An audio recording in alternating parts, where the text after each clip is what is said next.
Okay, we're going to go ahead and get started today. So welcome everybody, for those that are here in person and that braved the cold to walk over, and then welcome to everyone online.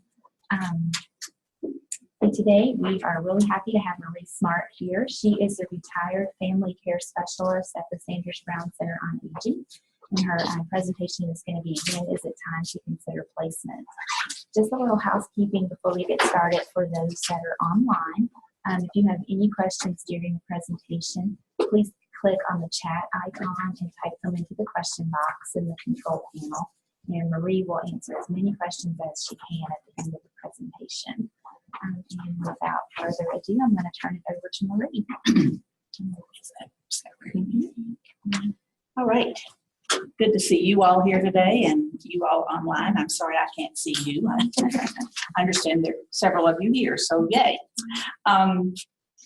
As Lisa said, I am retired from the Sanders Brown Center on Aging, and the primary work I did for almost 30 years at the Sanders Brown Center on Aging was with families living with dementia. So much of what I talk about is certainly going to be from that perspective, though almost all of what I talk about applies to people whether they have dementia or not. So we'll sort of go from there and see where it goes.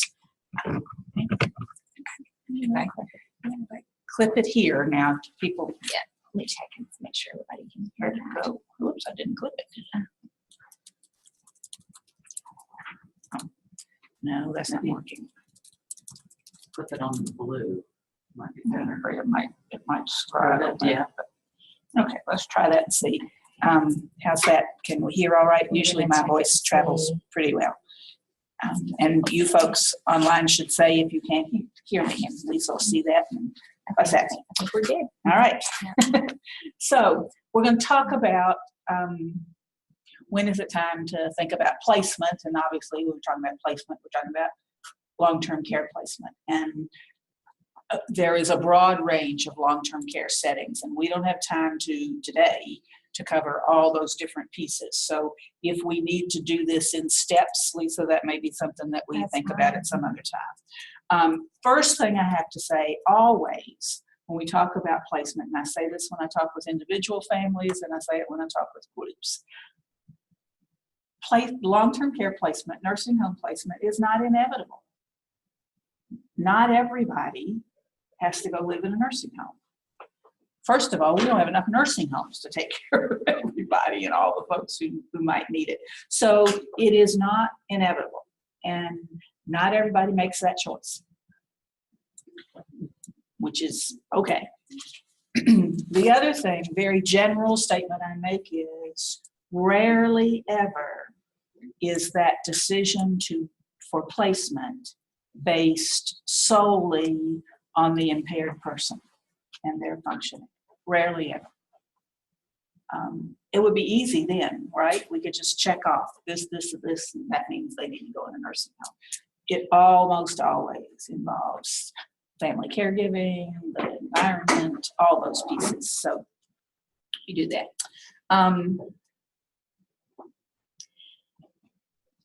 The other thing I need to say at this point, and I have been in this field of caring for families who are caring for folks, primarily frail elders, since 1972. So there you go. I have aged in place. I'm old enough to be considered an elder myself, and that I might need care. So there you go. When I first started in this back in 1972, I would agree with most folks who still today say nursing home, never, awful place. That's not the case anymore. We have moved forward by leaps and bounds in terms of nursing home care. Now, is it grand and wonderful, and are all of us planning that that's where we're going to retire to? No, but we've made major progress in terms of nursing home care. And depending on the individual person and where they are living in long-term care, that placement can be a really positive choice, both emotionally and socially and physically for that person. So we need to work on our attitudes of, we as caregivers need to work on our attitudes of negativity, because it's not all bad anymore, okay? Some places are still not so good. All right, so this whole business of when is it time to consider placement? Well, you know, always families are going to say, gosh, we should have thought about this last month before she fell this month. Okay, so sooner rather than later. Hopefully those of you who are with us today are not in a crisis situation, but real often that's where we end up working from. So it's better, if we can, to start talking about this whole issue within the family early, so that if we are potentially going to be caring for parents or for siblings or for a spouse, we have that discussion as early as possible to say, for instance, my dad had some major cardiopulmonary issues. We knew that, and it was a gradually progressive decline that he experienced. And so early on, I made my family talk about what happens if my mom drops dead and dad needs care. I'm 600 miles away. My two brothers were working full time and had families of their own. Then what plans do we make? So it's important to have this discussion among the appropriate family members sooner rather than later, and to be open to hearing everybody's thoughts. And sometimes that's complicated, isn't it? Sometimes people don't want their thoughts to be heard. So we need to think about all those pieces. We need to understand as best we can what are the priorities of the folks who might need care in terms of their, you know, what's most important to them. Is it length of life? Is it quality of life? Is it, no matter what, being pain-free? Is it, no, just shoot me rather than take me to a nursing home? Okay, what are their priorities? And then as we hear them making statements and hear their priorities, as we're having these discussions, we have to be very, very careful about not making promises that are unrealistic or that we really can't keep. I can't tell you how many families I work with who say, but I promised her I'd never put her in a nursing home. Yeah, we'd like to be able to make that promise to everybody, wouldn't we? We can't. That's not realistic. Now, when she's healthy and doing fine, and you're healthy and doing fine, sure, I can take care of you. We don't know what next month or next year is going to bring. So don't, it's just really, because then you got to live with all the emotions that come when you have to break that promise. So try not to make that promise. Rather, I think it is legitimate to make the promise that says, I'm going to make, as we're on this journey together, I'm going to commit to you that I'm going to consider to the greatest extent I can your wishes, what your priorities are, what's important to you, and I'm going to put together the best care we can for you. Okay? Now, there are lots of factors that play into that. But when we say that, then that's not, you get the difference there. And it's important, I think, to have that kind of discussion in this considering. And as we're having that kind of family discussion, it's also important to have some review of what the financial status is of the folks in the family who may need care. You know, do they have $100,000 in a sock under the mattress? Do they have, what kind of assets do they have? Liquid assets, real estate assets, you know, retirement kinds of assets that they may be able to use to help provide for care. So it's important to have those discussions. For my parents, it was hard for them to talk with us kids about money. I think maybe some of us in this next generation are moving away from that, but still for some of our parents and for some of our siblings, they don't want to talk to people about don't mess in my money. but it's important to have that discussion and to be sure you know whether they have long-term care health insurance. UK has made that possible for UK employees to get that at better rates than a lot of other people out in the world. And so it is more common now for people to have long-term care health insurance, but if you don't know they have it, then that's not good. And many long-term care health insurance policies now are written to provide some in-home care, some community-based care like daycare, that kind of thing, in addition to nursing home care. So it's important to ask those questions to talk about those pieces. And if you're having this conversation early enough, perhaps even investigate whether it's possible to, at this point, access long-term care health insurance. And if you were looking at that for yourself or for others, you want it to be the broadest, most comprehensive, longest benefit period that you can afford to buy. And there are all kinds of policies out there. And again, that's a whole nother meeting discussion. So now let's think about some factors that might play into why we would have to be looking at placement. Some of them are what I consider sort of default factors, and they're pretty straightforward, and we don't have to discuss them a whole lot. A sudden severe illness that leaves a person completely debilitated. A major physical injury, same kind of thing, that they cannot recover from. An extended hospitalization that then results in severe disability that they just are too old, too frail, have too many other chronic issues to be able to recover from. And then I think the other, another big default reason is the loss of a caregiver.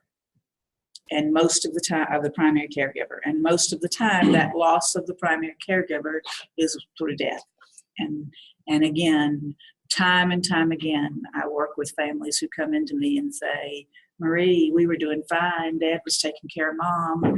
And then when I went to check on him in the middle of the week, Dad was sitting in his chair and he was dead. And Mom was just walking around the house and she didn't even know. So, and then all of these obviously point to the fact that people have reached a physical health point where they need a higher level of care than what a person at home can provide. Now, that doesn't mean you can't get some in-home care, that kind of thing. In-home care gets complicated and tricky as well. Okay. Much more often, as I said, the causative factors are a combination. Many of our folks who are what we would consider elders, and we could debate all day about what an elder is, but we'll just take still what Social Security basically gives us, which is 65, and move on up from there. Lots of the families I work with, that the elders we're dealing with are in their late 80s and early 90s, so that's a good thing. So many of our folks are living with chronic physical health issues that they've lived with for a long time, and now as they're aging, those are less readily manageable, in addition to some cognitive decline. And when we get that combination of the two, I talked earlier about if someone has cardiopulmonary problems, heart and lung problems, and in Kentucky, those are very, very common. And then we add dementia as another piece. That can be the trigger in and of itself to say, this isn't manageable at home anymore, okay? In thinking about those kinds of, and it can be really severe things like heart or pulmonary problems. It can be things like advanced macular degeneration, or any of you dealing with folks who have macular degeneration. It's a really significant vision changing issue in lots of our elders, to the point that people reach the point where they really cannot see at all. And that's hard, even familiar home environment. Sometimes people have really severe arthritis so that they are basically immobile. They cannot walk independently. They, not many of our homes yet are designed to accommodate wheelchairs and all the machinations that come with trying to help move people around in wheelchairs. Dementias, you're going to hear me use that term, just a really quick one. Dementia is a broad umbrella term. It's not a diagnosis in and of itself. And if you have a doctor who's saying your mother has dementia, you need to say, what's the diagnosis? Because dementia is not the diagnosis. Dementia is a word that describes a group of symptoms where they're cognitively having changes. They can't remember so good, they're disoriented, they're much more confused, they're hallucinating. It's a whole group of symptoms. So Alzheimer's disease is by far and away the most common of the dementing disorders. Vascular dementia, especially here in Kentucky, is right up there next to it. Lewy body disease is another fairly common of the dementing disorders. You will hear about frontotemporal dementia, which is another one that happens often to people younger age rather than quite so old. But any of those are fit under that umbrella of dementia. But if you don't have a specific diagnosis, you need to have that because it makes a difference many times in how they're treated. Clearly, one of the biggest issues in terms of when is it time for placement is the whole big issue of safety. We have to be able to keep people safe. A few winters ago, when it was much like the winter we're having now, I had a family whose parents were still living at home. One of the parents had fairly advanced Alzheimer's disease. The other one was having some cognitive changes, not quite as advanced. The caregiver, who wasn't as advanced in the dementia, didn't hear well and slept like a rock.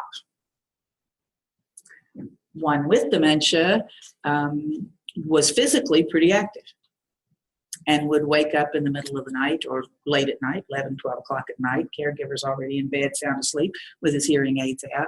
She'd wander around the house looking for the kids, couldn't find them, leave the house in her house clothes at best, sometimes in her house shoes and pajamas with a bathrobe, looking for the kids out in the country, this kind of winter. Safety. Sometimes we think about another big one when we have to think about safety is when people start having frequent falls. It is always amazing to me how many reports I get of folks who've had numerous falls and they haven't had any broken bones. I think, how we do that? That's a good thing, but how do we do that? But falls are a biggie, and some of you may have already experienced that. Well, he fell and broke a hip, and that's what did it. That's what was the piece that sent us into the nursing home. But when people start having frequent falls, we want to keep them safe, and we want to get them to a safe environment before they break a bone, before they hit their heads and knock themselves unconscious. Our doctors at the Center on Aging have said for a very long time that our folks who are having any level of symptoms of dementia have some atrophy of the brain, some shrinkage of the brain, so that if those folks have a fall, even if they don't hit their heads, the brain's knocking up inside the skull, and they're going to have some, at least temporary, changes in their cognitive function as a result of that. So even if we don't see broken bones, even if we don't see concussion, falls are bad for folks, anybody, and certainly for these folks. So let's think about also then what kinds of specific symptoms and behaviors related to dementia might be major contributors for us to say, okay, it's time for us to make a change here. One of the big ones that I hear from families over and over again that we see is a person's resistance to care. Now, they're not trying to be resistant. They are adults. They know themselves to be adults. What do you mean I need help with a bath? I took a bath this morning. Well, no, she hadn't taken a bath for 6 weeks, but in her mind, she took a bath this morning. And so that resistance to being able to accept care. My experience over and over and over again, and I think about my own family and have seen that too, is it's really hard for a parent to accept a child's telling them what to do and when to do it and how to do it. Now, are any of you parents? Yeah, okay. So how do you respond when your child tells you, you need to take a shower? You know, gosh, you need to go wash your hair. You need to, gosh, Dad, you only shaved one side of your face. You need to go shave the other side. You know, we don't respond well to that. Well, folks with dementia don't respond well to that either. They still have some sense of, I'm an adult. I wiped this person's bottom. Who are they to be telling me that I should be doing this? So more often we see that resistance to care with family caregivers, with adult children, in response to adult children, and even in response to a spouse. You know, we're not used to our spouses telling us. You know, my husband doesn't come up to me and say, gosh, Marie, it's time for you to take a bath. He knows better than to do that. But, you know, so, okay, resistance to care, it's a big one. And that resistance to care sort of covers the full gamut, not just to help with personal care, with bathing, grooming, dressing, toileting, walking, feeding, that kind of thing, but to things like, at least for safety's sake, supervising, monitoring finances. Help with doing the shopping. You know, I had one lady who filled a room with toilet paper, toboggans, and tennis shoes. Filled a room in her house with those three. Every time she went shopping, she bought those three. So, resistance to care. I mentioned the wandering, leaving home inappropriately, inability to find home. That is a biggie, and that's one that sets off alarms across the community. Almost always, when folks have dementia and they leave home, they are not just ambling around. They have places to go, things to do, people to see. They just don't know how to get there. And many times they don't know where they left from. So not only do they take off to get to work, to find the children, well, my car's not here, I got to go look for my car.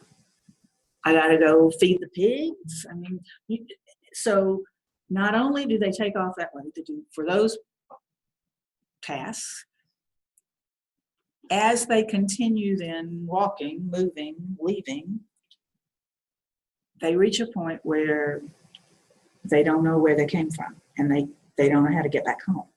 They don't know how to get back where they started. This time of year, it's easiest for us to understand how dangerous that is. You don't want to wait to make this decision for placement until you've already had to call the police and mount a major search. One of the problems with that is if this person's been living alone, you don't even know what time they left, how long they've been gone. I had one family whose family member actually got in the car and left.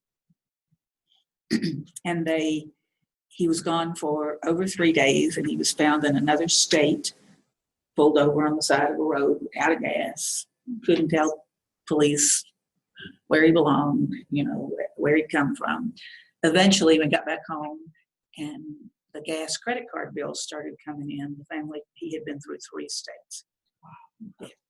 Just driving, you know. So that whole business of orientation, and not where there are real major problems with orientation, okay? And with the person's having that inclination to assert his or her independence and leave, take care of things.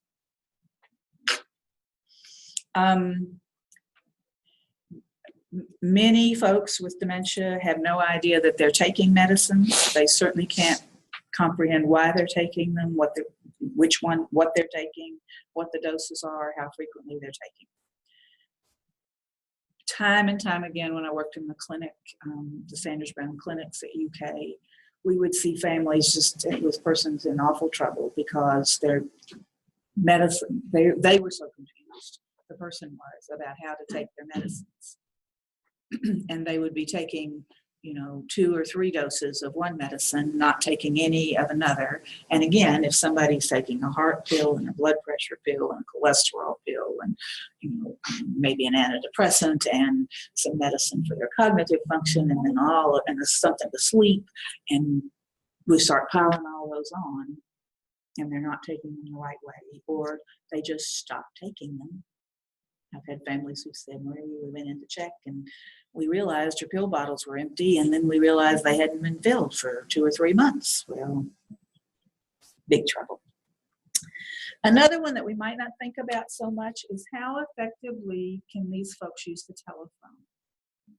Many times our folks with dementia reach the point that they don't initiate phone calls except to maybe the most familiar number, and that's probably yours, and they call you 20 times an hour saying, where's this, and when are you going to be here, and what's that, so they can't initiate phone calls to keep themselves safe.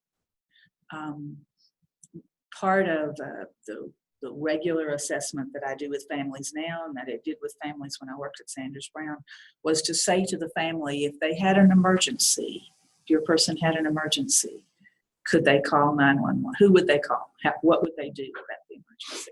And the family almost always would say, well, they probably try to call me. Not 911. Not, well, we know, we've seen too many examples recently of how that's not safe. So it's a piece that it's important to look at and think about. Another symptom and behavior that very much becomes a part of most dementing disorders is, especially if people are living at home alone, or if they're living there with a spouse or an adult child who's not there all the time, we begin to see weight loss. And most of the time, that's because they forget to eat. They don't feel that sense of hunger the same way we do. Most of us would feel it and say, yeah, I'm not letting this go on. But these folks don't. And unless food is put in front of them, then they just don't even think about initiating access to food. And families will say, well, there's plenty of food in the house. We've set up individual frozen meals for them in the freezer and that sort of thing, but they can't think through that process anymore. So that, again, that can be a big one that we need to think about. I talk about folks who begin to have what I call indiscriminate hospitality. Many times our folks with dementia, particularly if they're living alone, or again, if it's an older couple and they're living in the same neighborhood they've lived in for the last 50 or 60 years, somebody knocks on the door, it's a safe neighborhood, we raised our kids here, they open the door, not having any idea who that person is at the door. I've had people who have had people come in and ask to use the phone, and then major things have disappeared from in the house. I've had one lady who paid for a new roof 3 different times in less than a 6-month period. A new roof that was put on by the same person each time. Now, she didn't get a new roof 3 times. She didn't get a new roof 1 time, but she paid for it 3 times. Again, indiscriminate hospitality, where people just open their doors, talk to people, agree to do things. I think these robo phone calls to particularly our elders, and particularly our demented elders, are just one of the most awful things possible right now. They are so vulnerable to that. And same thing with mail that comes in. I had one lady who got the letter that said, Mrs. So-and-so, you have won $1 million. The van will be there within the next time frame. She spent hundreds and hundreds of dollars fixing up her house, buying new furniture so that it would look nice, buying all sorts of new clothes, and getting herself fixed up nice so that her family would be proud of her when they came to give her this check. So things like that, we just need to think about that. People are very vulnerable because their thinking isn't what it used to be. And then many times the strongest of the dementing symptoms that we see that trigger for families, okay, we really are at the end and we've got to move toward placement, are the symptoms of paranoia, suspiciousness, when people start having a lot of delusions, fixed ideas that we know aren't true, when they start having hallucinations, seeing, hearing, smelling things that the rest of us don't. And that then when those behaviors, we have some folks with dementia who have the delusions and the hallucinations, and they never act on them in inappropriate ways. You know, they'll say, well, what about those children? Don't we need to feed them too? But they don't take it any further than that. But for those people who have the delusions and hallucinations combined with the paranoia, most of the time then they do end up responding with unsafe behaviors and or with aggression, either verbal aggression or physical aggression. And for many of our families, that really is the turning point where they say, it's not safe. It's not safe for mom to try to be dealing with dad when he's feeling this way and acting this way. It's not safe for us to try to go in and deal with him. It's not. You know. So, of course, the problem is then when you talk to a nursing home, they're going to say, are they aggressive? And you're going to be good people and answer yes. And the nursing home is going to say, well, we can't take them. Now, that's not true for all nursing homes, and certainly nursing homes who have some dementia-specific care as part of their facility do a better job in terms of knowing how to interact with those folks. So those are some of the key behaviors, symptoms that we see in the impaired folks that I think that can trigger us to say, okay, we at least need to start looking, and it's probably time to make this move. And then I think we need to think about what are some others of the caregiver factors. I already mentioned the big one is if we have the death of the primary caregiver. Well, for most of us, it's pretty hard for us to step in then and take over. Right? So that can be a big one. Another one is a decline in that primary caregiver's health, whether it be a physical decline, an emotional decline, cognitive decline. Sometimes that decline expresses itself in the fact that that person either doesn't sleep much at all anymore or sleeps 18 out of 24 hours. The primary caregiver does that. So, you know, we need to watch for, think about those pieces. But we have to, I say time and time again to my caregivers, if you're not safe and if you're not healthy, then the person for whom you're caring doesn't stand a chance. You know, we have to be realistic about that. Okay. Stress and burnout, when we start seeing that with our caregivers, when we start feeling that as caregivers,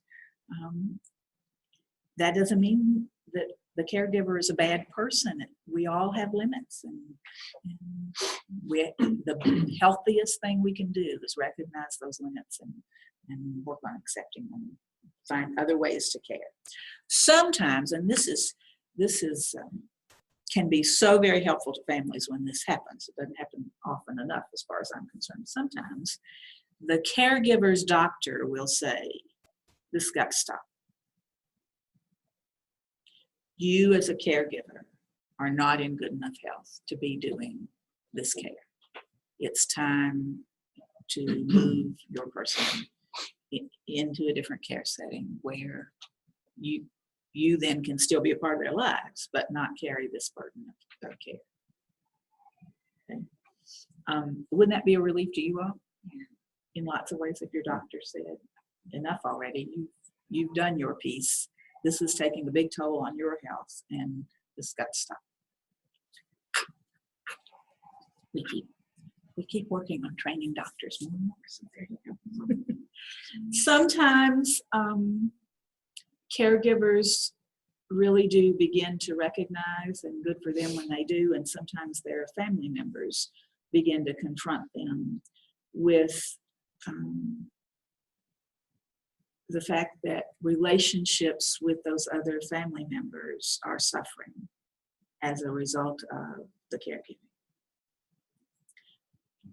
When a husband and wife don't have any time of their own together because they're taking care of a parent or a sibling. When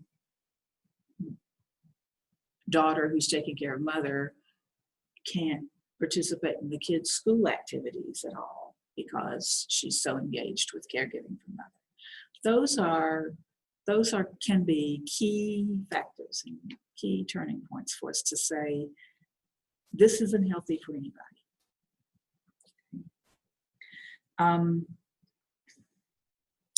Sometimes the big caregiving factor is that there is either truly is only one caregiver, or there is a primary caregiver who is not getting the kind of support and affirmation and help from other potential caregivers that they could get.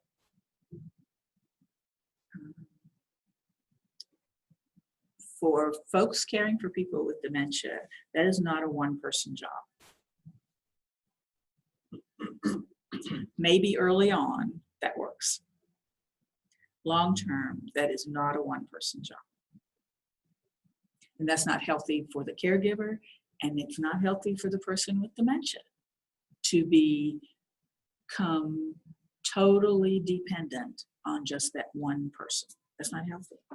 Because again, none of us get any guarantees. I could walk out here, slip on the ice, and then have a truck run over me. Well, then where are people going to be, So we got to think about those pieces.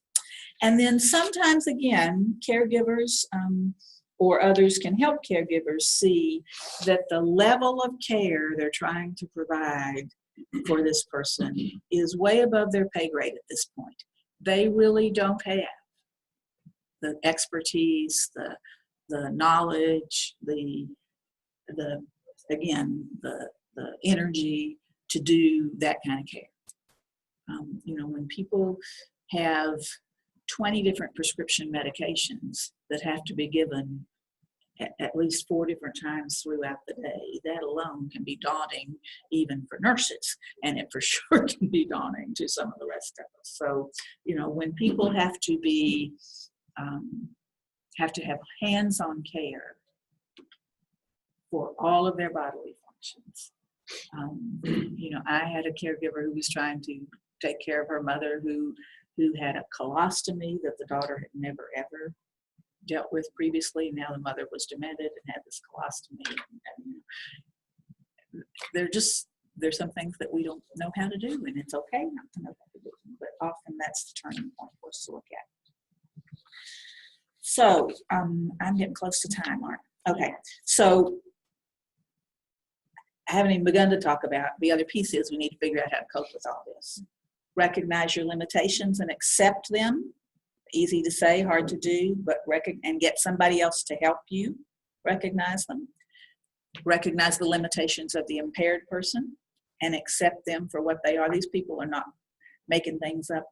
It's not that folks with dementia, it is not that they won't do things at any given point. It is that they can't. And if you can change your thinking just on that one thing, she won't take a bath. No, it's not that she won't take a bath. She can't process that that's what she needs to do. Okay, so use community resources to help with assessment and with planning, things like this.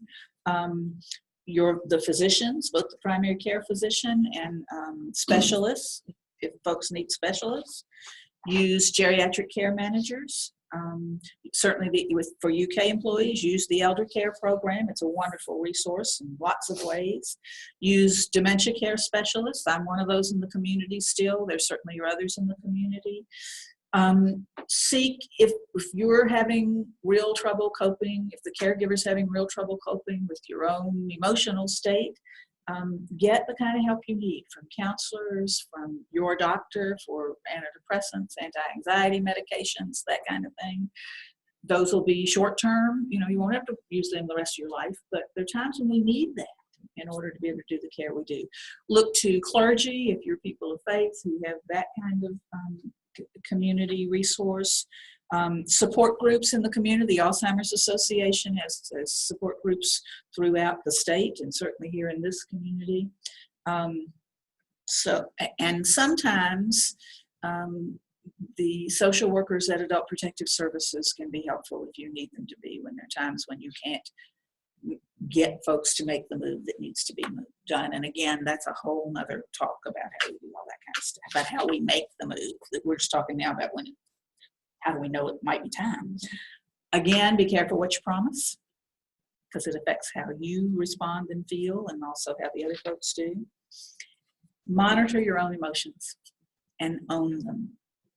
When you're angry, accept that you're angry. You got a right to be angry. This is not how you plan to live your life, right? This is not what you had planned. Now, you don't get to be angry at the person you're caring for, but it doesn't mean you can't express that anger. Find a way to get it out. Same thing with resentment. Resentment is one of the most normal emotions that folks feel in the midst of this kind of caregiving, but you got to recognize it for what it is. Don't make the impaired person the bad guy. Make the disease the bad guy. Make the situation the bad guy. And then again, find a healthy way to express that, whether that's with journaling or taking a stick and beating a tree outside, or going out and shoveling sidewalks right now, or, taking a long hot bath or a long walk, or, but find a way to release some of those feelings. There was a whole list of emotions. When you're working with folks, whether it be in a support group with me or with anybody else, and somebody tries to say to you, oh, you shouldn't feel that way. We feel what we feel. And that's real. And we don't take that away from people. We try to say, okay, let's think about where this feeling's coming from. What kinds of things do you do to cope with it? What triggers it? And then try to move forward in somewhat of a positive. There are going to be days when you just, my grandmother used to sometimes say that she was weary. And as I have been engaged in this caregiving with families over the years, I see people who are weary. It's not just that you're tired or exhausted, it's just that every part of your being is done with it, worn out. So we need to, again, identify our emotions, own them for what they are, and then try to get help if you need to, and finding ways to channel them healthily, live with them in a healthy way. Now, the last thing I'm going to say very quickly, placement in a nursing home is a real opportunity for caregivers to get to be family again, rather than doing all the hands-on tasks that need to be done to take care of this person. It's a real opportunity, very real opportunity, for a wife to get to be a wife again, for a daughter to get to be a daughter again, for a son to get to be a son to his mother again, rather than having to be the heavy all the time, having to carry that weight of caregiving 24/7. It is that opportunity. Now, there's always an adjustment period once we make the placement, and it's an adjustment for the person who's been placed. It's just as much of an adjustment for the caregiver. But we need to see it as that opportunity. And when you as caregivers get to be family again, you're going to see your person relate with you more comfortably, and in not so many of the negative ways that you may have been seeing before. Okay? Because you're going to get to be family again. So you're not ever going to stop caring for your person. You're just hopefully going to find a way to do it in a healthier way for both of you. Okay? All right, I need to stop talking now. I should have stopped before That's this. okay, you're fine. And We've I'm got open a- to questions. Yeah, or we've got a few, comments. just a couple here online, so I'm gonna ask those and then definitely you guys can ask. This one says that when you feel like it's time to make a change of a parent living by themselves and they refuse to leave their home, what steps can you take in that resistance? Can a doctor medically make that decision? Okay, so this whole business of this is what needs to be done, and they don't see that that's what needs to be done, is one of the toughest pieces of it. Doctors legally can't make that decision, all right? But doctors absolutely can help families move that decision forward.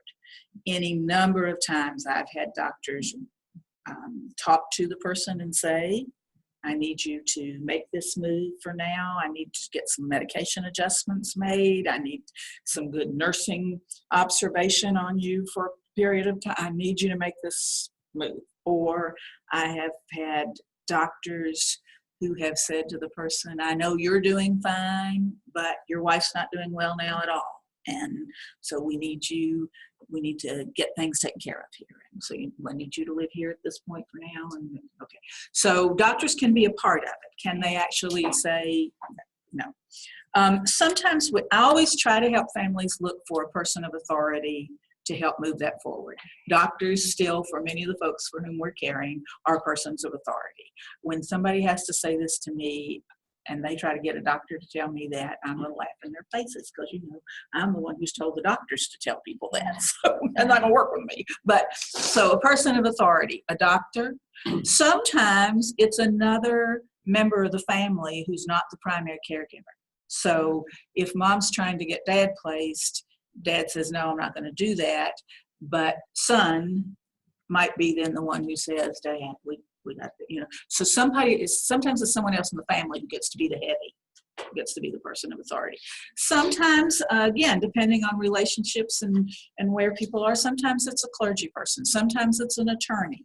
But I try to help families find a person of authority who can present this, and then the family member gets to be on the person's side. That's when family get to say, Dad, I would never do this to you. But Butch said we got to do it. So we're going to do it. So, Yeah. yeah. Does anyone else have any questions? I've got a couple more here, but I'll like to. Anybody in here? I have one question that's not so much about placing, but with dementia care, can you speak to people with dementia having a change in their kind of physical feeling of a problem? What do I mean by that? Let's say they have kind of continued arthritis in an extremity, but somehow that just seems to go away. Go away. Yeah. So I don't know if people can hear questions or not. If you can repeat. The some, that question would be is, great.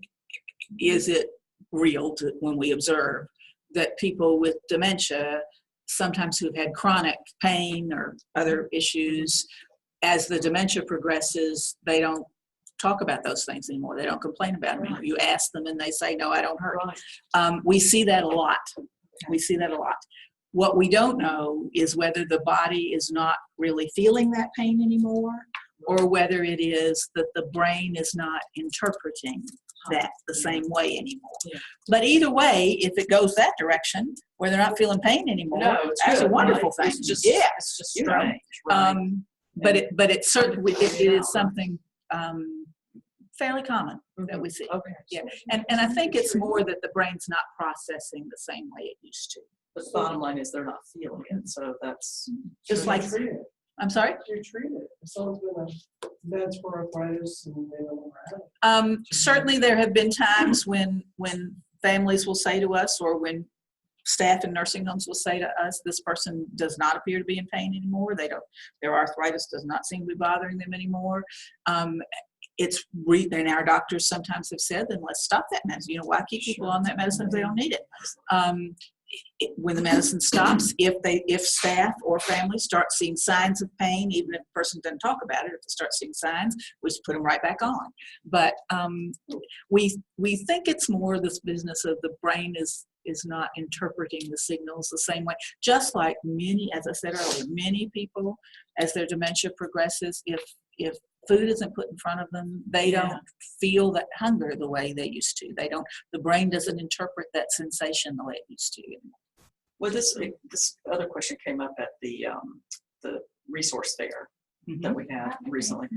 And I missed half of this keynote talk because of other obligations. So I missed like the background to this question, but someone had asked, or they were talking about the fact that how do people with dementia actually really die? You know, it's in the question, and I didn't hear all of it. So I'm kind of equating that phenomenon that I just talked about with that potential answer. How is it that they die of something? Yeah. They're not really dying of the dementia, or are they dying of the dementia? Both. So most of the time, people with dementia don't live enough to die from the dementia. They don't live long enough to die from the dementia. Most of the time, they end up being bedbound. They develop a pneumonia. You know how many people we heard about recently with pneumonia, flu, that kind of thing. They develop an upper respiratory issue that their bodies are just too weak to fight. And the families, my perspective, very wisely say, enough. You know, let's not make them go through this anymore. But so many times, and even sometimes when they are treated, their bodies just cannot respond the same way anymore. And so more often, that's how people, or they have some other, and that have a massive heart attack. They have a massive stroke. You know. Now, there are people who truly do live long enough that their brains stop working, are destroyed by this disease, and the brain stops working. That's very rare. So what you're saying is their brain is not helping something else heal in their body, or that some other problem that they have. And eventually we'll stop telling them how to breathe. Okay. Okay. How to make a heartbeat. Most of the time people don't live that long. Yeah, certainly they can develop swallowing issues fairly early. And early in stage dementia. But yeah. So more often it's something else. Okay. Yeah. And more often it's something, again, where family members, caregivers, in conjunction with medical practice people have the opportunity to say, yes, we're going to pursue that aggressively, or let's keep her comfortable. Let's not make her suffer through this. And what are we going to keep her going forward? And so we do this. This one wasn't so much as a question, but this one online wanted to share this little story that her father lived alone and went missing for 2 weeks this past July. He had fallen and was in a hospital and rehab without the ability to tell anyone his emergency contact information. So until this occurred, she was unable to get him committed to a nursing home because he was an adult and she had no POA, medical power of attorney. She said she quickly learned the difference between a power of attorney and a medical power of attorney to be able to get him care. She just wants everyone to know that it's really important to get paperwork in place ahead of time and to get the right paperwork. Yeah. Essential early on with planning with any of us, all of us here, everybody online, should have a power of attorney in place, and it should include healthcare power of attorney, whether it's a separate document or. And that, I am a POA, but I didn't realize that there was a distinction there. It depends on how the power of attorney document is written. So many of them include healthcare. Absolutely. Absolutely. So you just need to look at that and see. But again, every one of us should have that in place. Sure. Again, we're on campus. We could walk out there and somebody hit us with a car and not be able to make decisions for ourselves. And if that's not in place, and they need to be current. You're right. And there are standardized forms available online, or your physician's office should have. Yes. That cover a lot of that. They have questionnaires. There are. Who's going to do the finances, who's going to do the healthcare, and all that. Right. Power of attorney kind of. Yeah, there are some generic sorts of forms online. In Kentucky, written into the law, there is a specific form for the living will, which is, but again, what we need to understand is a living will only applies when a person really is imminently dying. Most of the time, it does not apply for folks with dementia. So we need, not until they are at the very end of life. So we need a separate power of attorney. And if you don't have those, and that's obviously what happened with this person, she didn't have that in place. I suspect she ended up having to get guardianship for her dad. And that is a very burdensome process for families, and certainly for the person who needs it. So what happens when you have a person on differing levels of dementia and you have a medical power of attorney? Who determines when the patient is of sound mind to make their decisions? It depends, first of all, on how the power of attorney is written. Many powers of attorney documents have written into them. 2 physicians have to say when this is activated. Many of them are written to say this can be used now or at any time in the future. Okay, that's the way most of them, my experience is that most of them are written. So many times families go ahead and start using that power of attorney document. Whoever has the power of attorney goes ahead and starts using it and not being real overt in discussing that use with the person with dementia. So for instance, you might have power of attorney for your parent, and one of the things you're doing is monitoring their finances online with that power, using that power of attorney. They may or may not be aware or remember that you're doing that, but that's a safety piece that's really important. So it depends on how it's written. And so again, it's really important to think about that when. Well, we had someone have stroke and is resolving and is now, it was in the speech part of the brain, so she hears things but doesn't always get things out the way she should. And so we have a sister who's the medical power of attorney, and we're having some family issues because we don't agree with her. And we're like, no, we need a mom is of sound mind. She can make decisions. You have to talk to you. You're not in charge of her. It's changed over time. Initially, mom wasn't, but now we think she's in a place. We're just trying to figure out.